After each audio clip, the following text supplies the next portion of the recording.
think a few more people will probably turn up. It's really great to have Christy Joe here. She's going to talk about her projects here and in St Helena, so that's very exciting. And you've been working in conservation for about 5 years, you said, but I'm particularly passionate about invertebrates and spreading the wonder of bugs for us all, so that's really exciting because we've been wanting to hear a bit more about the little things for a while.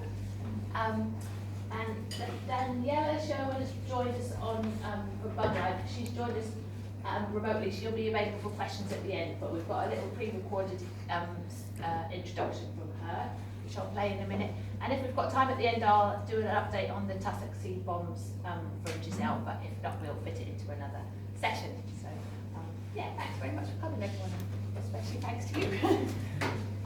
Right.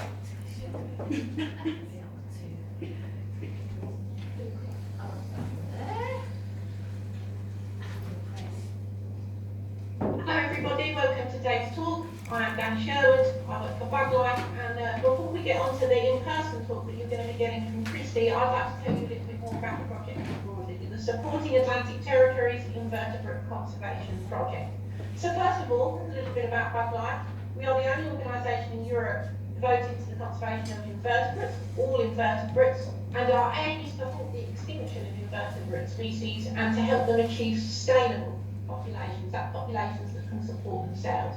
Invertebrates are so vitally important to our planet, not just to humans, but to basically all of the other flora and fauna out there. Everything from the food we eat and the fish we catch, the birds we see, everything is interacting with bugs in some way or another. They are a crucial part of the mesh of the ecosystem. They underpin all life on Earth, and without them, the world's ecosystems would collapse. Specifically about the project that you'll be hearing more about today, the Supporting Atlantic Territories Invertebrate Conservation Project. This is an ambitious project that we have to strengthen knowledge and capacity building on the UKOTs territories in regards to invertebrate conservation. Specifically, our project is looking at improving the understanding of endemic and native species on Anguilla, Bermuda, Ascension and the Falkland Islands. By understanding which species are where and also how to tell these different species apart, we can start to plot them onto maps and use them in scientific papers to better understand their status. By doing this, we can do something which is called Important Invertebrate Area analysis, which is where we can try and find specific parts of habitat on islands which are really very crucial to invertebrates, and then we can highlight, flag and test these areas and then use them to help influence local conservation actions for invertebrates. This project is funded by the UK government through the Darwin Plus Grant 216. In addition to Buglife, we have many other wonderful partners on the project. Of course, on Falklands itself, we have the Falklands Conservation and Falklands Island government teams, really great people. More broadly, on the other islands that we're working with, we have the Anguilla National Trust, the government of Anguilla, Ascension Island Government Conservation and Fisheries Directorate, the government of Bermuda, the Bermuda National Trust, and here in the UK, another organisation that Buglife has been working with closely, the Species Recovery Trust. So today you're going to be hearing from Christy. She's a freelance entomologist who's been working under a contract for me to collect and document invertebrates on the Falklands, so she's been doing a lot of exciting field work, which no doubt we're going to find out about. In addition to this, she's been supporting our friends over at Falklands Conservation and Falklands Island Government by identifying samples of invertebrates that they've been collecting as well. Just a little bit of interesting backstory for you.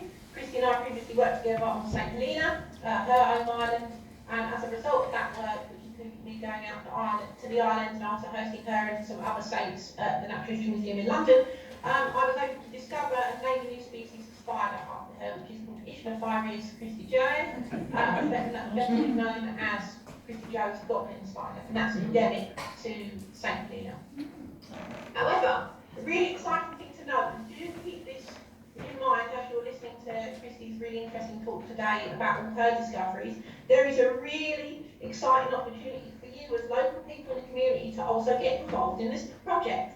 And the way to do that is to get involved with our iNaturalist project, which is taking photographs of bugs that you find around Falklands and uploading them to the iNaturalist website. So what we need is basically citizen scientists, people like you who are living in these places, who have a genuine interest in the flora and the fauna, to basically take pictures of bugs that you see around you. You know, bugs are everywhere in our gardens, in our houses, in our natural spaces. And they're a really easy sort of group to promote this citizen science, because you can literally just take a photograph of a beetle or a butterfly or a spider, and you can upload it to the iNaturalist website, and that data will directly feed into us as scientists to help us better our work and better understand the invertebrates of the Falklands. There's a couple different ways you can do that.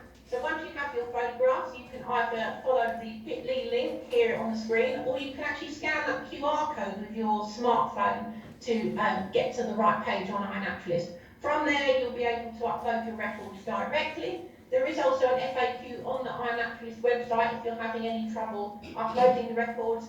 But if you still feel that you need some extra help with that, please do not hesitate to reach out to me by email. I'd be very happy to help you with that. But yeah, please do bear in mind this is a project you can very well be involved with as well by contributing your photographs of bugs that you observe.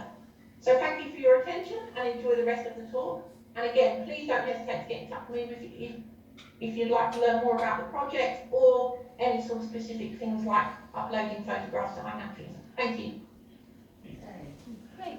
I'll get that link of you, Christy, Joe, or Danny, and circulate it afterwards for anyone that didn't get it jotted down.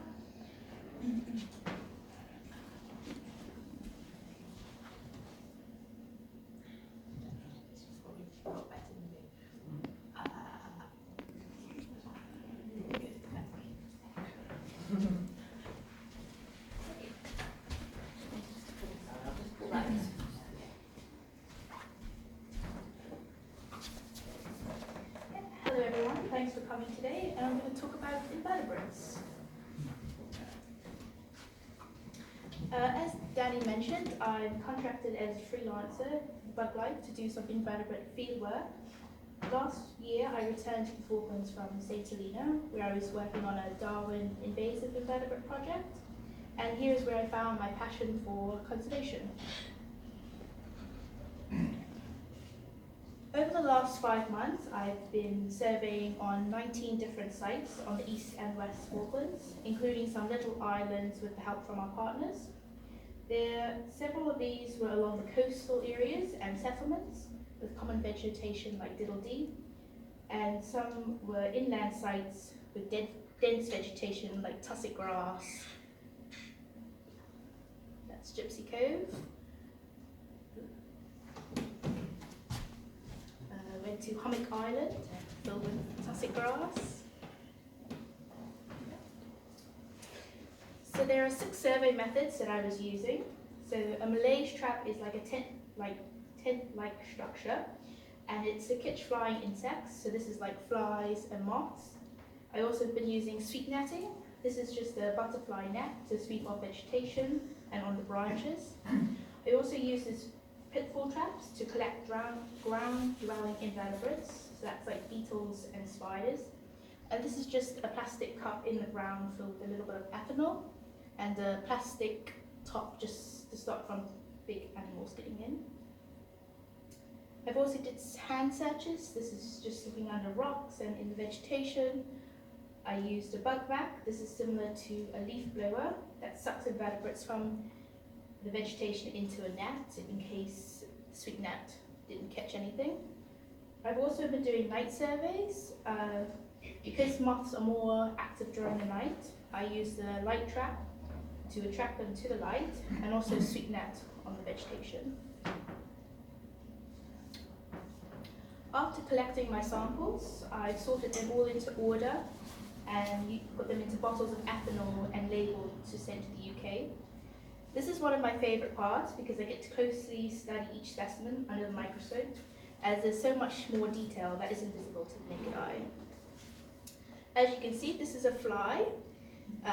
It's very metallic colour and has patterns all on its abdomen. And then a moth, you can see that it's very metallic wings, and you can see the veins as well. And this is also something that I've been doing, is moth pinning. So you pin a moth and you can spread its wings. And this is so that the specialists in the UK can identify by looking at the wings and the veins and can identify it. a little bit about invertebrates on the Falkland Islands. Little is known about them. There have been surveys done in the late 1900s, but few details have been confirmed.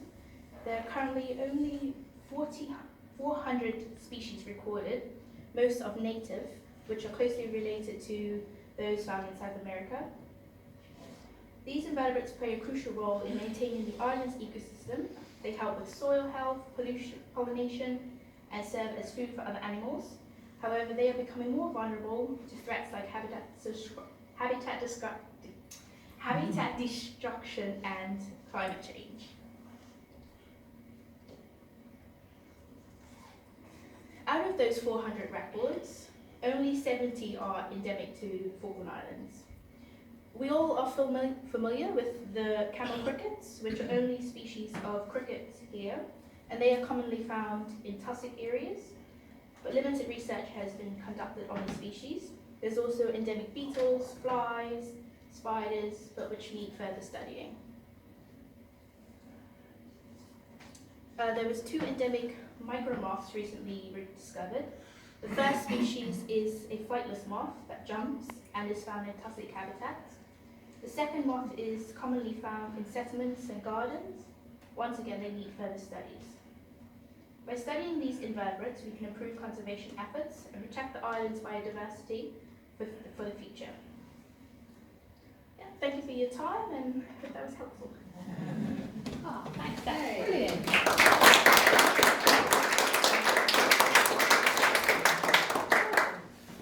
We'll try and get Danni for the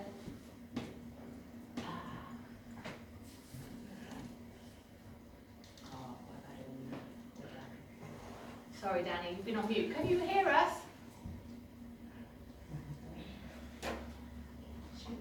Yes, I can hear you now. Oh, Sorry great. about that. Sorry, that's my fault. We've had to on mute. But good that you're here now. We'll carry on for the questions. Has anyone got any questions for Christy, Joe, or Danni? Yeah, Esther. That was really nice, thank you for that. What did you find was the most successful? What did you catch most in of your different types of methods? Good question. I found the Malaise traps, they were quite good because they not only collect flying insects, they can collect anything. So they basically crawl up into the net and they go into a bottle of ethanol. And this was mostly, it was anything, spiders, flies, moths. Yeah, and I did this just all of the sites. And yeah, some were flown down by the weather, but tried to do it again. Any more questions? Go ahead. Thanks for that. You mentioned that one of the risks is climate change and habitat loss, essentially. How different are you finding the diversity between a big area of tussock versus a patch of Jolly or a rocky area in the mountains? Are they totally different? I found it was quite different. It was more in coastal areas than in the farmlands and stuff. And also, I know the camel crickets have also been declining, which could be for climate change as well. But we just need to study on this more to find out, yeah. So what can we do to take your work forward? How can we help you? Like Danni mentioned about iNaturalist, it's a really good tool so we can see whereabouts things have been spotted, as well as we can see the dates. Yeah, you can get a lot of information out from iNaturalist. So in the iNaturalist app, do you want us to record everything, like all the boring stuff, or just the interesting stuff? Anything is helpful. So this all goes into our records to see where they've all been spotted, and a couple of years down the line we can say if it's if the population's inclined or declined. Yeah, we can all find this out from this. So go ahead. Have you tried to approach the education department at any level to see if there's work that the schools could get involved with and things that they can do? No, we haven't done anything with the schools, but it's future. We can do it in the future, yeah. I've been trying to encourage Christy Joe to maybe apply for a Shackleton to do a bit more, which could involve maybe the schools or something. Yeah, I was thinking maybe the Sherwood programme or something like that as well. Yeah, I reckon. Yeah. Roger, go ahead. I was just going to say, as a child, I mean, people have a fascination with bugs. I think you've probably got hundreds of budding young naturalists in the young people of the Falklands who could go out on shore and take up the cudgel to do some work. And if you could spend some time with them, talk to them, yes. As well as schools. Yeah. Don't forget us oldies, some of us love bugs. Carry on. Not to say this word, but what about earwigs? You see many of them. Sorry. Yeah, I was actually working with Stephen when we went to the west. He found loads of earwigs, mostly in farmlands, but I didn't find any on my sites. But yeah, In all of your traps you find earwigs? one or two, but not many.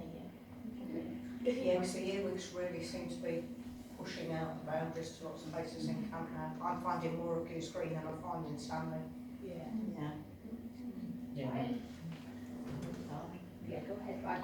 Yeah, I mean, it's obvious that apart from the green spider, which seemed to have sort of disappeared, it's not that many years ago you went out anywhere in the camp in the evening, particularly with the low sun, and there would be nothing but cobwebs, you know, when you were walking through ferns or whatever, and you just don't see that now. So, but I had no idea what it was that was causing these cobwebs, but you know, you almost felt as you walked through it that you would end up sort of almost... It's funny you should say that. We were just commenting on all of these cobwebs we saw at North Arm over the weekend. The red. And the red. And but not orbital. No, tiny ones. cobwebs. But they were just, the ground was just dense with them. Oh, And so, the whole vast areas. Yeah, they've not disappeared completely. No, they're not See any green spots. insects. No, I don't know what No. I don't know what was making these. No. But you felt when you walked through it, you would almost end up being sort of Yeah. tight, you know, your legs would be Yeah. tied from you know. No, these Not quite were that. too small. These were actually between Very low grass. very low grass. And now, you know, each web was about this big. Really But dense. very tiny. But they really only showed up because we had like mist in the morning. Yeah. So it was sort of, but they were everywhere. It was quite, I haven't seen it like that before. But I was saying, they must be there normally. I think I've seen some pictures coming out of the west, like with that as well. Yeah, so You know it's what they were. No. Or what they're feeding on. Yeah. I was just wondering, like, with the declining green spider and the camel cricket, is it possible to sort of make them reproduce in captivity? It sounds kind of weird, but is there a way apart from stopping climate change to produce more of them, you know, in sort of a controlled environment? Do you know that happening with spiders anywhere? That sounds like, yeah, you wouldn't want to do that with any other Yeah, spiders. it's a good idea. Yeah. It all depends on the species if it could do that. You'd have to test it and see if they actually did it, and then, yeah, okay. It's interesting you say about the camel crickets being in tussac, because both of us have them in our garden. Yeah, we In do. the tunnel. Yeah. Yeah. So they may be declining out there, but they're not here. In the town. And they're cool to see. I Yeah. always, yeah. And we always found them around the peat, you know, on a peat bog, you know, you remove a solid peat and there'd be camel crickets there, and that's probably what brought them into Stanley, because you'd find them in and around the house, around the peat. But I mean, a couple of weeks ago, I saw one down at the cemetery, and that's the first one I've seen for years. Oh, yeah, I saw two yesterday in my Yeah. garden. Actually, Yeah. I'm living Yeah. within the Yeah. people tunnel there, and it just happens that our gardens are now where the people. There was, yesterday someone had put on Facebook asking who the camel cricket expert was, and I don't know if anyone's responded to it, but they were, obviously people, it implied people had seen them, Oh, yeah. but didn't know where to feed it into. Yeah. So. Oh, well, we'll have to maybe. Yeah, I did send a link. Oh, did you? I was, to the seeing iNaturalist. Oh, great. Oh, that's good. Brilliant. Do Do you know what the little bug is that sort of eats the seeds of things like the vanilla daisy and the lavender? Because if you sort of pull what would have been the seed parachutes out of a lot of those, you find these little black sort of grubs in there, and it's particularly noticeable where the vanilla daisies have been. You see what's the stalk, and it's got a hole in the middle, and that's presumably whatever has eaten it, and it's fallen through. Because when, back 20 odd years ago, when we were collecting seeds for the seed bank, Millennium Seed Bank, it was very difficult to actually try and find some lavender seed that actually didn't have one of these grubs in it. You know, if you pick them up, you know, there are these little sort of black sort of cases in there. Have you found those? No? No. Right, I can collect some for you. But you know, anywhere around, particularly around the Stanley area, you know, if you find a lavender thing, just pull it, you know, what would have been the seed, which has died off, and you'll find 2 or 3 little bugs in there, and they're presumably the fly lays in that, and then they eat the seed, and then when they've matured enough, or there's no seed left, they then burrow down the. Where's a good place to find lavender these days? Sorry? Where's a good place to find lavender these days for? Down at Surf Bay. I mean, I can, you know, if you want, at some stage we could make a date and I can take you there and show you these things. It's not a big deal. Oh, good. Brilliant. Anyone else got any questions? Danni, is there anything you'd like to add, or?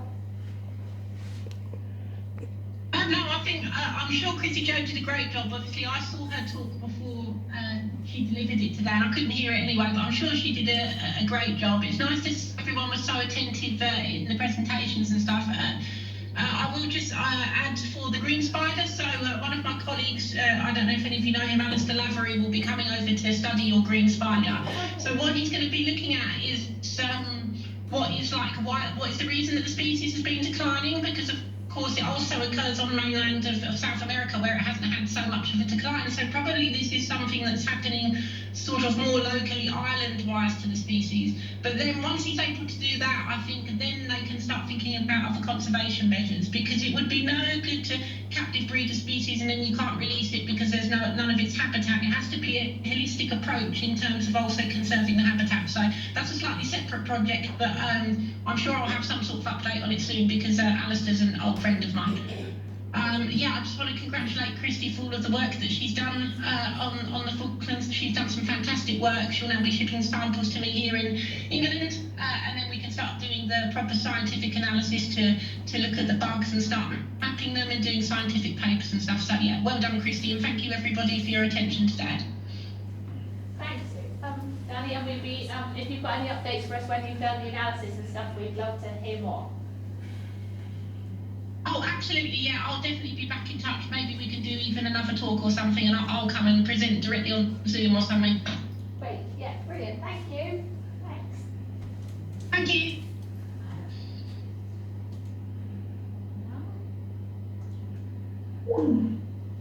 Shall I do I'll do a quick update on the tussac boards. Thanks very much, you for that. That was great, thank you so much.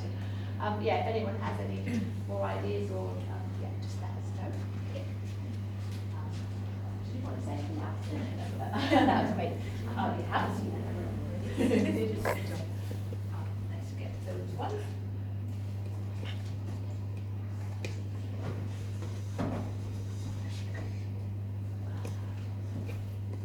I know, Joe, you like inverts a lot, don't you? Yeah. Yeah. Yeah. I saw your credits for some of those pictures. We'll keep we'll keep trying to get some more work. It would be great to have you a bit longer for Christy Jo to do some more work. So if anyone sees any opportunities for that as well, let us know.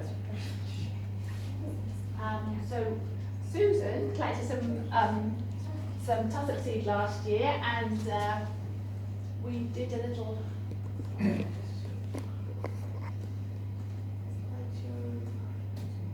We made some seed bombs with watch group, Peaty Pals group, so that was good fun. We made about 400, I think, and they were added to about 3,000 that Giselle and Alec had made out on Dyke Island, and they're made with clay, and we put some compost in and some tussock seeds, and Giselle's made some with different types of seeds, and they kind of use red clay, we use kind of blue clay from Blue Beach, so a few different types of seed bomb.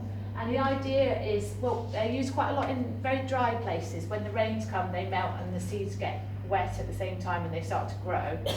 For us, it was more an idea of something that might be useful in areas where perhaps it's hard to collect tillers, or where things are blowing away, so there's just a little bit of substrate there for the seeds to get growing.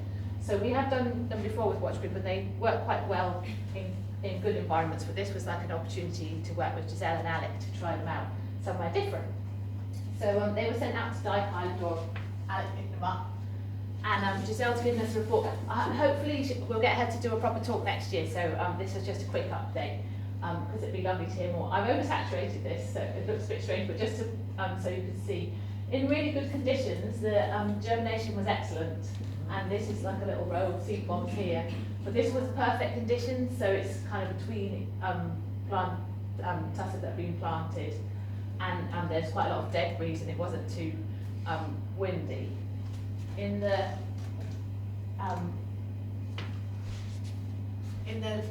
less clement conditions, the germination was a lot less. And subsequently, though, sadly, they dried out, most of them. So the germination was really good, but apart from where the conditions were really ideal, most of them dried out. So this is kind of what's happened. And I think Giselle said she estimates about 5% of them have survived. So yeah, so work in progress. I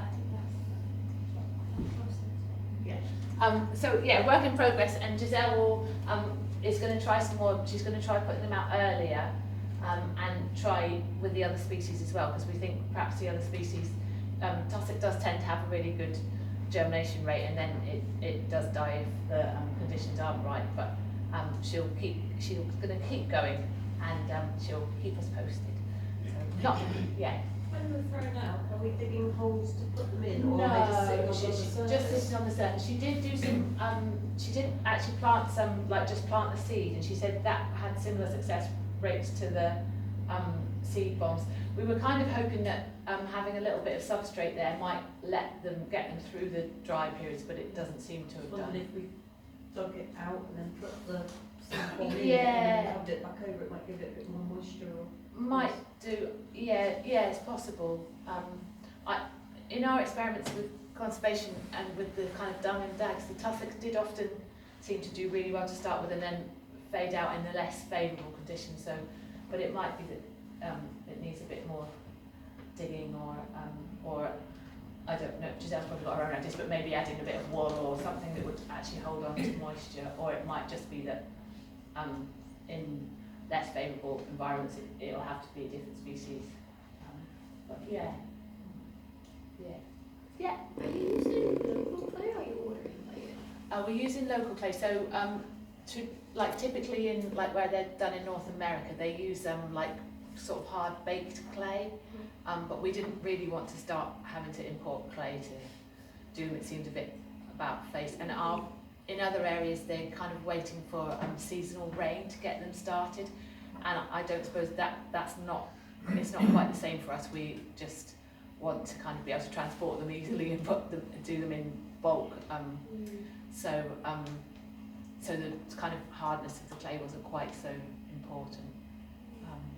But we are testing them in very harsh environments, like it's very windy and with poor substrate. So yeah. do you know if Giselle did any where there were many of them together rather than just broadcast out one at a so they would almost give protection to each other? Shelter. I don't know, but what she did say is that when she put the best places were where her, I think it's her planted rows of tussocks have already grown, and she's put them in between the planted rows, so they are getting shelter from the planted rows. So I guess that's kind of similar. They're, so maybe they'd be useful for infill planting where you've got some dieback, but not a whole new barren area. It'd be interesting if she's able to do a talk. It'll be interesting to hear a bit more about that, won't it? Whether And when you said she's going to try to start earlier, when did she do the work, and what is so they went out in August, September. So, I mean, the positive things are that the seed bombs, we made them, I think, about this time last year. So they did last, like it was a good way of keeping the seeds, and they still germinated. So all that worked quite well. It's just that the sort of post-germination survival has been quite low. And this year hasn't been a bad year, has it? Weather-wise, so although I think it is drier out at Dyke, but maybe with some of the the bluegrass and the cooch, which are a bit more drought resistant. Anyone got any other questions? It might be a better idea to plant them at this time of the year, so then they've got at least 5-6 months of wet season. Yeah. Because the idea is they need to get their roots down while it's wet. Yeah, that's. So it might be. When she said about planting earlier, I didn't know if she meant mid-winter or, but you're right, maybe this. This is the time of the year when it should be done. The whole winter. Because naturally tussock seeds very early. Yes, it's so true. So the form is going to be very early. That's true. I haven't talked to Giselle. Maybe we could. She's obviously very busy for summer as well. So, but we could maybe make some more for next year and see if she can try the right way or something. Yeah. Give it a bit of a fair chance. Do something. That's true. Any more questions? Yeah.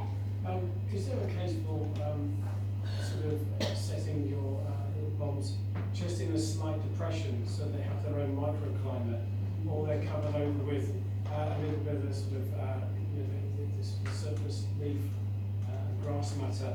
The ones obviously that were interplanted seems to be better because they are in their own microclimate rather than on the surface. I think you're right, and that's what Giselle has said, that the microclimate is really important. Even ones sort of that were not far apart, they were in a good microclimate, as you say, in depression or leaf litter, they would grow, versus the one that was on top of a little mound might not. I think the thing is, the idea of the seed bombs is to kind of be able to sort of cover large areas, perhaps, and get more done. And so I'm not sure for that if we'd be able to manipulate the microclimate. I kind of wondered, obviously, I'm from the UK, we plant, obviously, sort of daffodil bulb planting tools where you just take a circular plug out and just drop something down the hole, and it'd be quite quick to do that rather than even have to prepare anything special, just pop a plug out the ground, drop something in and walk away. And then any rainwater that collects will then be down the side of the hole rather than evaporating off the surface. That does sound, sounds a good idea. And the cracks in the peat, if you think of Cape Pembroke, there's all those cracks in the peat, you could almost just toss them into the randomly in the cracks in the peat, just to see what it does. And then they will naturally get sort of covered over with without having to go around and dig holes. There are natural cracks there. It's a good idea. So I'll pass back to Giselle all the ideas. So I mean, I don't know whether they've got, in Dyke, whether they have the same cracks in peat like we have in Cape Pembroke, but they probably do. I think she was maybe using it more on sort of more clay, but I'm not sure. But I'll certainly pass those ideas back in case they're useful. I suppose the aim was to try not to do all the digging and things, wasn't it? It was to be that was the point of this different other planting. I mean, those things would obviously help, but you're looking for a approach to kind of broad, a quicker method, really. But I'll have a chat to Giselle anyway, pass on those ideas. I remember as a kid, I know this is tillers or plantlets as we used to call them. I remember as a kid helping my dad plant some tussac on an island, and what we did was he had a spade and he just made a sharp cut in the ground.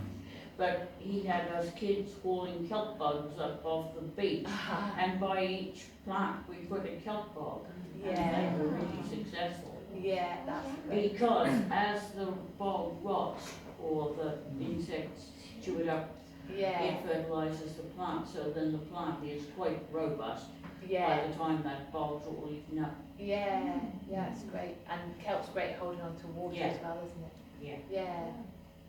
But that is extremely labour intensive. We need to ban the children. Yeah. Oh, great. Okay then. Oh well, thanks very much everybody. Help yourself to some sandwiches to take away.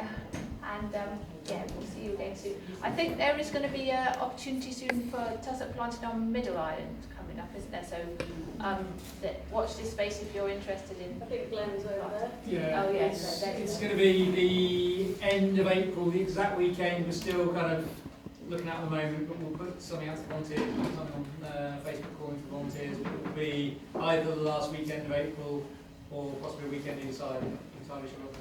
Yeah. Brilliant. Cool, thanks very much. Thursday.